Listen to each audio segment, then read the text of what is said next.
stručne, neviem, či sa to patrí, aby som vás zase zaťažoval, ale predstavujem si to asi tak, že pri takejto významnej udalosti je potrebné si uvedomiť niektoré súvislosti, či už po stránke odbornej, alebo po stránke spoločenskej, týkajúce sa predovšetkým účelu a cieľom chovateľských prehliadok.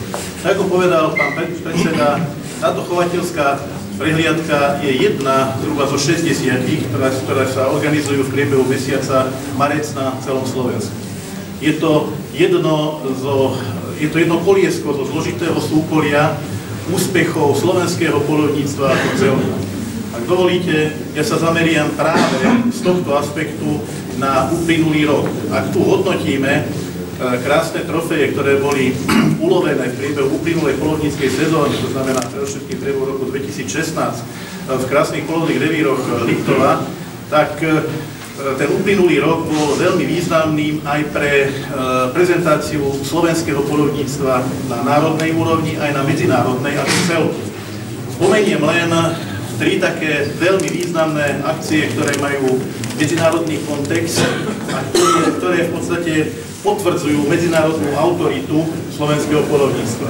Ako dobre viete, raz za 5 rokov sa zo zákona organizuje celoštátna prehliadka poľovníckych trofejí. Minulý rok v júni sme takúto organizovali pod názvom celoštátna výstava poľovníckych trofejí poľovníctva a príroda v Nitre. Neviem, či ste dostali podrobnejšie informácie, ale na tejto výstave sme v porovnaní s predchádzajúcej, to znamená za 5 rokov, dosiahli v rámci Slovenska nesmierne úspechy. Spomeniem len to, že máme nový národný rekord Daniela z OPK Skalica, čo je veľmi krásne. Máme nový národný rekord Muflóna z OPK Lučenec. Máme najsilnejšia trofej Muflóna, ktorá bola ulovená v priebehu minulej sezóny, pochádza síce zo Zvernice a preto nemôže byť považovaná za národný rekord, ale táto trofej ulovená v pôsobnosti OPK Žiar nad Hronom dosiahla bodovú hodnotu pre udelenie 2. miesta na svete. My máme aj na 3. mieste na svete nášho slovenského muflóna.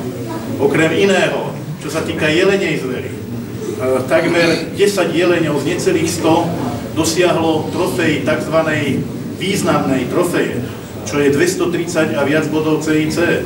To isté sme zaznamenali u jelenej, teda u muflónej zvery, u danielej zvery, u diviačej zvery. Akurát, čo máme problém, je problém u srnčej zvery a to je treba si aj z celonárodného hľadiska priznať. Nedokážeme sa tam dostať cez tú hranicu 180 bodov, ktorá je hranica pre udelenie tzv.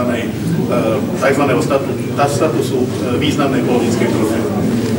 Čiže tieto výsledky poukazujú na to, že keď za ostatných 5 rokov sme v každom druhu voľne žijúcej poľovnej zveri, podliehajúcej poľovníckemu plánovaniu, dosiahli významné, tak kvantitatívne, ako aj kvalitatívne zmeny v smere pozitívnych trendov, tak jednoducho tieto chovateľské prehliadky, nech si hovorí, kto chce, čo chce, majú svoj význam a prinášajú efekt. Veľmi málo ľudí možno je informovaných o tom, že Národnej poľovníckej samospráve, Slovenskej poľovníckej komore sa v septembri minulého roka podaril jeden významný ťah. Ešte ani jedna krajina v Európe nedostala priestor na to, aby odprezentovala svoje poľovníctvo na pôde Európskeho parlamentu. Nám sa to v spolupráci s našimi slovenskými europoslancami podarilo a odprezentovali sme na pôde Európskeho parlamentu Slovensko ako krajinu trvalo udržateľného poľovníctva. Týždeň sme tam mali 58 poľovníkov z celého Slovenska, ktorí sa zúčastnili aj rôznych stretnutí s politikmi na európskej úrovni. Odchádzal som stade s veľmi dobrým pocitom, že sme odprezentovali našu krásnu Slovenskú republiku ako skutočnú krajinu trvalo udržateľného poľovníctva.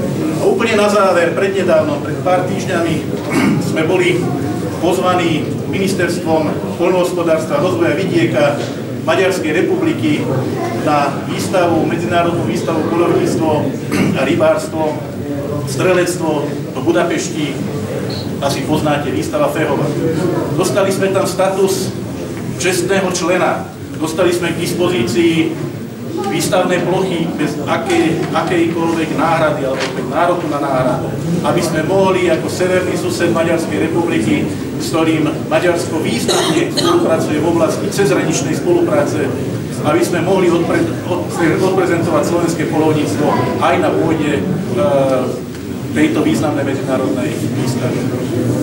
Čo sa týka trofejí, v súvislosti s touto výstavou sa každý rok zvoláva tzv. Ad hoc komisia, ktorú menuje komisia CIC, je Medzinárodná rada pre poľovníctvo a ochranu zvery.